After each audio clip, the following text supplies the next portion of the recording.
Assalamu alaikum. Attention, marque le stop, il y a un policier au coin de la rue.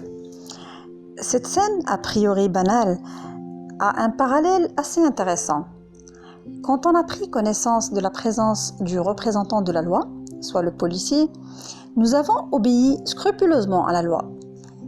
Qu'en est-il de Dieu, le Créateur, le donneur d'ordre originel? Si nous le connaissons, à coup sûr, nous suivrons ses prescriptions. Si tu connais le donneur d'ordre, tu respecteras l'ordre demandé. Si tu ne le connais pas, tu redoubleras d'ingéniosité pour contourner cet ordre. Ainsi, la religion comporte-t-elle deux branches essentielles. La première, primordiale, c'est connaître Dieu, le Créateur, le donneur d'ordre. La seconde, connaître l'ordre, soit les prescriptions, les procédures à suivre. C'est pour cela que la base de la religion est la connaissance de Dieu. D'ailleurs, quand le prophète sallallahu alayhi wa sallam a commencé sa mission, il est resté 10 années à faire seulement connaître Dieu avant de commencer à légiférer. Certes, nous ne pouvons ni voir ni appréhender Dieu, car c'est au-dessus de nos compétences humaines et cognitives. Mais Dieu nous a dotés d'un cerveau qui fonctionne par la logique et nous a invités à contempler ses créations et ses œuvres pour arriver à le connaître.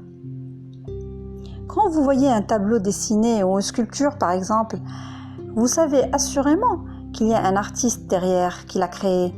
De même, en contemplant les œuvres de Dieu, cet univers, en nous contemplant nous-mêmes, notre corps, nos organes qui fonctionnent en silence, d'une manière coordonnée, à notre insu, sans qu'on le leur demande, tout témoigne de l'existence d'un créateur unique, absolu et puissant. Et surtout, tout est sous son emprise. Dans Surat Ad-Dariyat, Dieu dit « Il y a sur terre des preuves pour ceux qui croient avec certitude, ainsi qu'en vous-même. N'observez-vous donc pas ?»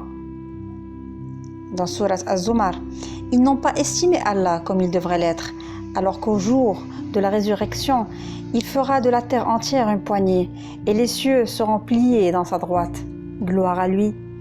Il est au-dessus de ce qui lui associe. » Oui, vous l'avez compris, notre relation avec Dieu est une relation fatidique et déterminante qui nous mènera soit au paradis, soit en enfer. Alors pensons à contempler, à méditer. Apprécions le chant des oiseaux, le bruit des vagues, les couleurs du crépuscule, le ciel étoilé. Et soyons de ceux qui disent « Subhanallah ». Dieu n'a pas créé tout cela en vain.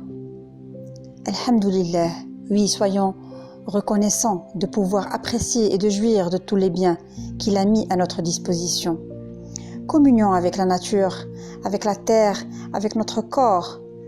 Mon grand-père, parfois, s'asseyait à même le sol, et quand on lui demandait de s'asseoir sur le matelas, il nous répondait « Asseyons-nous sur la terre avant qu'elle ne s'assoie sur nous. » Merci pour votre attention.